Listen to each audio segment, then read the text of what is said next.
రాష్ట్ర వ్యాప్తంగా రాష్ట్ర వైఎస్ఆర్సీపీ పార్టీ అధ్యక్షులు గౌరవనీయులు మాజీ ముఖ్యమంత్రి వర్యులు శ్రీ వైఎస్ జగన్మోహన్ రెడ్డి గారు ఇచ్చిన పిలుపు మేరకు రాష్ట్ర యోధులు జక్కంపూడి రాజా గారు అదేవిధంగా యువత అందరి పిలుపు మేరకు ఈరోజు రాష్ట్ర వ్యాప్తంగా ఒక కార్యక్రమాన్ని తీసుకోవడం జరిగింది.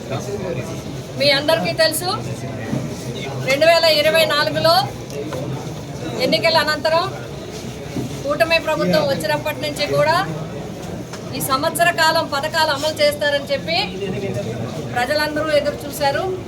ప్రతిపక్షంగా మేము కూడా ఎదురు చూడటం జరిగింది. అయితే ఏ ఒక్క పథకము కూడా అమలు చేయకుండా కేవలం సంఖ్యను తగ్గించి పెన్షన్ మాత్రము పెంచి ప్రజలకు ఇవ్వటం జరుగుతూ ఉంది. అయితే మిగతా పథకాలన్నీ ఇదిగో అదిగో ఇప్పుడు ఇస్తాం అప్పుడు ఇస్తామని వాయిదా వేయడం తప్ప ఇప్పటి వరకు అమలు చేయని పరిస్థితి ఏర్పడింది. సుదీర్ఘ పోరాటం తర్వాత తల్లిదండ్రులు విద్యార్థులు అందరి తర్వాత మరి వైఎస్ఆర్సీపీ పార్టీ ఎప్పటికప్పుడు ప్రభుత్వాన్ని నిలదీయడంతో కొన్ని మార్పులతో కొంత సంఖ్య తగ్గించి తల్లికి వందనం మొన్ననే విడుదల చేయడం జరిగింది. అయితే ఇప్పటికి చాలా హామీలు ఉన్నాయి.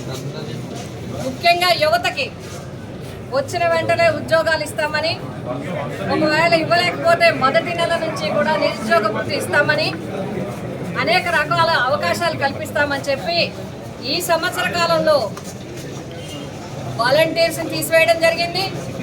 అదేవిధంగా మరి రేషన్ వ్యాన్స్ రద్దు చేయడం ద్వారా వాళ్ళకు ఒక ఇంచుమించుగా సుమారు 20,000 కుటుంబాలకి మరి రోడ్డును పడివేయడం జరిగింది.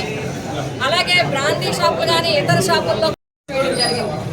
ఇవే కాకుండా ఇంకా చాలా వాటిల్లో కూడా మళ్ళీ వేస్తామని చెప్పి మరి చాలా మందిని నిరుద్యోగుల్ని మళ్ళీ కుటుంబాలని రోడ్డును పడవేయడం జరిగింది. డిఎస్సి కూడా కాంట్రవర్షియల్ అయ్యింది. అదేవిధంగా ప్రభుత్వ ఉద్యోగాలు వెంటనే ఏ నెల కా నెల ఎప్పటికొచ్చిన వేకెన్సీస్ అప్పటికి ఇస్తామని చెప్పి ఇప్పటి వరకు ఇవ్వలేదు. కాబట్టి ఇవన్నీ కూడా వెంటనే చేయాలని, నిరుద్యోగ వృత్తి ఏదైతే ఉందో ప్రతి నిరుద్యోగికి 3,000 చొప్పున ఏదైతే ఇస్తామన్నారో 2024, 25, 26 2 సంవత్సరాలకి కూడా నిరుద్యోగులందరికీ చెల్లించాలి. ఉద్యోగ అవకాశాలు వెంటనే ఇవ్వాలి. నియామకాల భర్తీని వెంటనే చేపట్టాలని చెప్పి వైఎస్ఆర్సీపీ తరఫున మేము కోరుతా ఉన్నాం.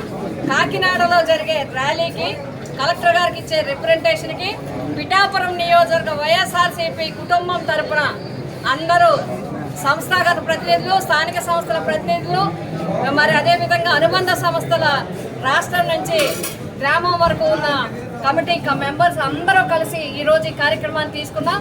దీనికి యువకులు, యువజన సంఘము, అదేవిధంగా నాయకులు అందరూ కూడా రావడం జరిగింది. ఇప్పుడు కాకినాడ పట్టణ పిఠాపురం ఆఫీసు నుంచి కాకినాడకు చేరుకుని అక్కడ కార్యక్రమాన్ని నిర్వహించడం జరుగుతుంది.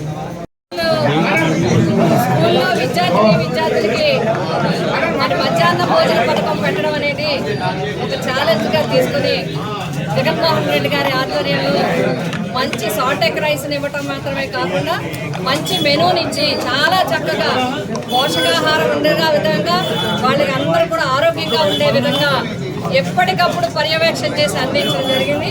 ఈ మధ్యన చాలా స్కూల్స్లో మరి నాణ్యతా లోపం, అదేవిధంగా వివిధ రకాల కంప్లైంట్లు వస్తూ ఉన్నాయి. విద్యార్థులు చెప్తున్నారు, తల్లిదండ్రులు చెప్తున్నారు. కాబట్టి తక్షణం ఈ ప్రభుత్వం డొక్కా సీతమ్మ గారి పేరు మీద మీరు ఇస్తున్నారు కాబట్టి వెంటనే పర్యవేక్షణ చేసి ఎక్కడ లోపాలు ఉన్నాయో అక్కడ వెంటనే పరిష్కారం చేసి మంచి పౌష్టికాహార భోజనం విద్యార్థులకు అందించాలని కోరుతున్నాం.